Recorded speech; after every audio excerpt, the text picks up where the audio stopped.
After studying this module, you shall be able to know about human bones and their types, individual description of various bones, and the importance of bones in the forensic investigations.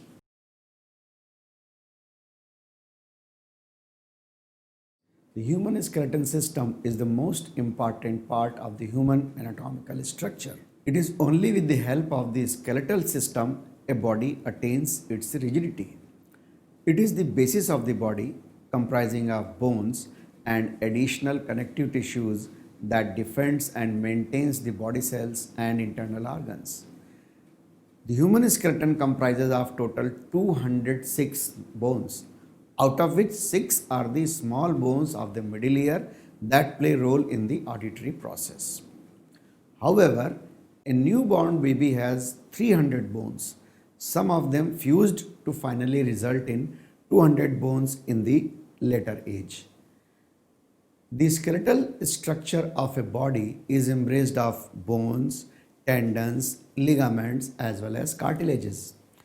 The chief utility of the skeletal structure is to provide support and movement to the body. Besides this, the skeletal system protects the inner structures and delicate body organs like heart, brain, kidney, lungs, all these. The cranium protects the brain and eyes, while the ribs defend the heart and lungs. Similarly, the vertebra protects the spinal cord. The bones are held by the help of the tendons, which are hard, inflexible bands. A usual bone has an external coating of firm or compacted bone that is extremely durable, thick and hard, and below it there is a specific coating of spongy bone that looks like a honeycomb, lighter and little stretchy. The central of certain bones has got a jelly-like bone marrow in which new cells are continuously formed for the production of blood. Now let's see the types of bones. The bones can be characterized rendering to their general form into long bones and short bones. Let's see the long bones. First, the long bones are found in the limbs and each consists of a body or shaft and 2 extremities. As the term specifies, these bones are long in size, cylindrical in shape, and has wide, rigid levers for muscle actions. The elongated bones are not right angled but bent. The bend usually takes place in the double planes, thus giving a larger strength to the bone. The bones included in this category are the clavicles, the humerus, the radius, the ulna, the femur, the tibia and fibula. Now let's see the long bones of the upper extremity in detail. Humerus. Humerus is the elongated and biggest bone of the upper extremity, that is the upper arm bone. It is separated into a body and 2 extremes. It is cylindrical shaft-like bone that has a flattened distal end and a rounded articular surface at the proximal end. The higher termination of the humerus contains the head, which projects into the glenoid cavity. Now radius is the lateral bone of the forearm. It is located on the adjacent side of the ulna and sideways forms the skeleton of the forearm. These bones coherent with the humerus at the proximal termination and the wrist bones at the distal end. Now ulna, it is the intermediate bone in the forearm which is corresponding to the radius. At the proximal end, it has a hook-like articular exterior and the distal end comprises of a round head and a styloid process. Now let's see the long bones of the lower extremity. Femur, that is the thigh bone. It is the elongated and strongest bone of the human body. It is practically cylindrical in the superior part. In the straight position, it is not upright, has got a separate head-like structure at upper end and is associated by a significant intermission that relates to the extent of the pelvis. It again inclines in progressively descending manner medialwards in the direction of its inferior part to form the knee joint. The extent of this leaning differs in various individuals and is superior in the women than in the men, and on the expansion of the superior extent of the pelvis. And that's why the females have got a broader pelvis. Tibia, that is the bone of the leg, it is present in the central position of the leg, having prismoid arrangement with the prolonged overhead where it forms the knee joint, constricted in the inferior third and over enlarged to lesser extent at the lower end. It has a body and two extremes. In the male, its track is perpendicular and corresponding with the bone of the contrasting side. On the other hand, in the female, it consists of a descending diagonal track and adjacent region to compensate for the superior obliquity of the femur. In the fibula is situated on the adjacent part of the tibia where it is linked overhead and below. It is the minor among the two leg bones, and also in ratio to its dimension, it is the slimmest of all elongated bones. Now, after finishing with the long bones, let's see the short bones. The part of the bones is projected for strength and united with the restricted movement. It is created of number of small bones, that is the carpus and tarsus. These contain cancellous tissue protected by a thin crust of compact substance. The patella is composed of the additional sesamoid bones. Again, we can understand by seeing into the short bones of the upper extremity as well as short bones of the lower extremity. Now let's see the short bones of the upper extremity first. The carpals or the wrist bones. The carpal bones are 8 in number and they are organized in two rows. Those of the proximal row beginning from the radial to ulnar side are termed as scaphoid, lunate, triangular and pisiform, and those of the distal row in the similar direction are called trapezium, trapezoid, capitate and hamate. Then afterwards the metacarpals. These contains 5 cylindrical shaped bones which are added up to the adjacent side.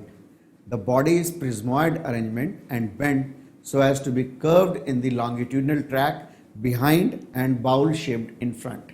It has 3 surfaces, the medial, the lateral and the dorsal.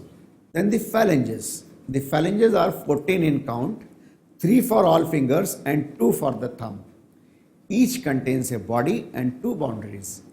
The body points from the overhead descending, is curved posteriorly, concave in front from directly above descending, level from side to side. Its edges are irregular, which give extra strength to the fibrous covers of the flexor tendons. Now let's see the short bones of the lower extremity. The tarsals. The tarsal bones are 7 in number, in contrast to the wrist bones or the carpal bones which are 8 in number. The lower extremity tarsal bones which are 7 in number are calcaneus, talus, cuboid, navicular and the first, second and third cuneiforms. So that completes 7 bones. Metatarsals. Now the metatarsals consist of 5 bones which are numbered from the medial side. The body is prismoid in form, points progressively from the tarsal to the phalangeal extremity and is bent longitudinally so as to be curved below and slightly convex above. The phalanges of the foot resemble in digit and overall organization with the hand, same as that. There are 2 in the great toe and 3 in each of the other toes. They fluctuate from them, though in their size, the forms being much condensed in measurement and particularly in the first row laterally compacted. Now after long bones, let's see the flat bones, where the major necessity is both extensive shield and providing the wide ranging shells for well built connection. The bones are prolonged into comprehensive flat plates as in the skull and scapula. Let's see the skull first. The skull is maintained on the meeting of the vertebral column and is of an ovoid form, broader back than in front. It is composed of a series of flattened or irregular bones with one exception, that is the mandible or the jaw bone, and all these are immovably jointed together. Overall, the skull contains 22 bones in total, which can be divided into two parts, the cranium and the facial. The cranium contains 8 bones, whereas the facial bones are 14 in number. The cranium, the 8 bones are 1 frontal, 2 parietals, 2 temporals, 1 ethmoid, 1 sphenoid, and 1 occipital. So there are total 8 bones in the cranium. Whereas in the facial bones, which are 14 in number, there are 2 nasals, 2 maxilli, 2 lacrimals, 2 zygomatics, 2 palatines, 2 inferior nasal conchae, 1 vomer, and 1 mandible, that is the jawbone. Now the sternum, that is the chest plate. The ventral ends of the ribs become united to one another by a longitudinal bar termed the sternal plate, and opposite the first 7 pair of ribs, these sternal plates fuse in the middle line to form the manubrium and the body of the sternum.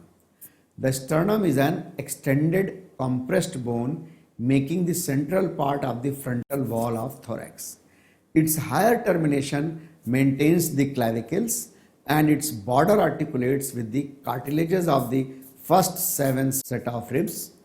It consists of 3 parts named from above downwards: the manubrium, the body or gladiolus, and the xiphoid process.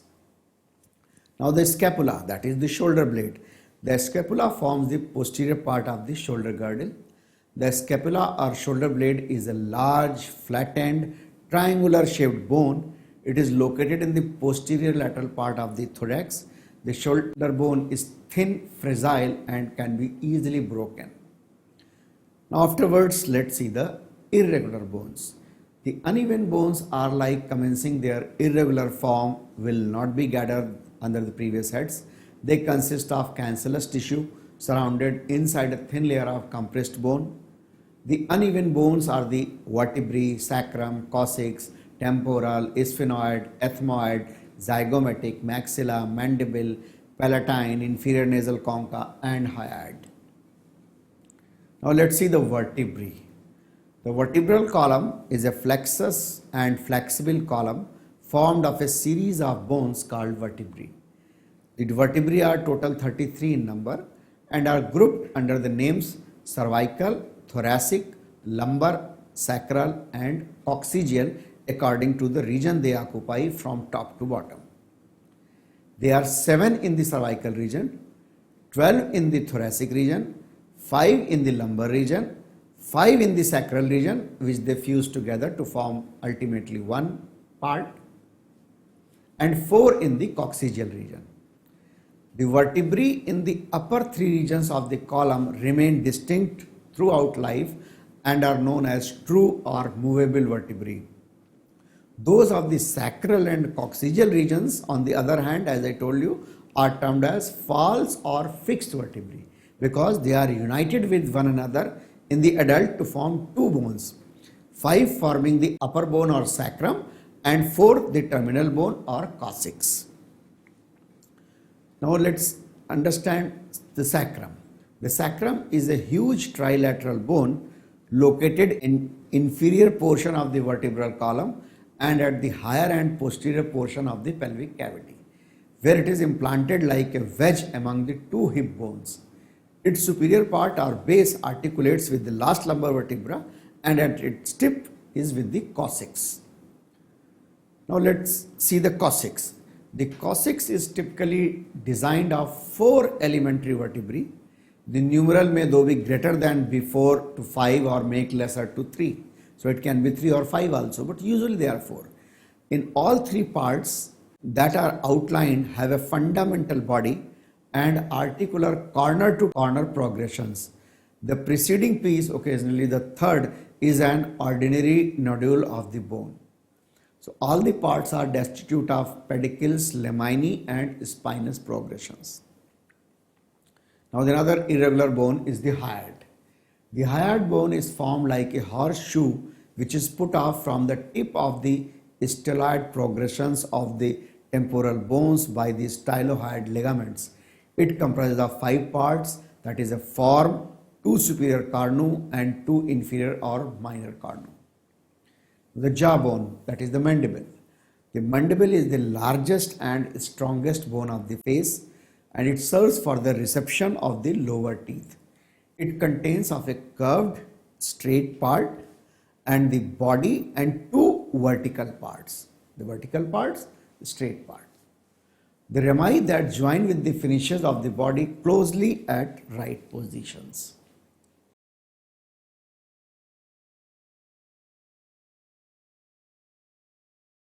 To summarize the topic of this different type of bones, the human skeletal system, it is the significant part of the human anatomical structure. It is only with the help of the skeletal system a body attains its rigidity.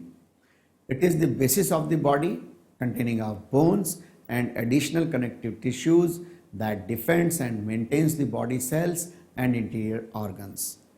The main function of the skeletal organization is to provide support and movement to the body.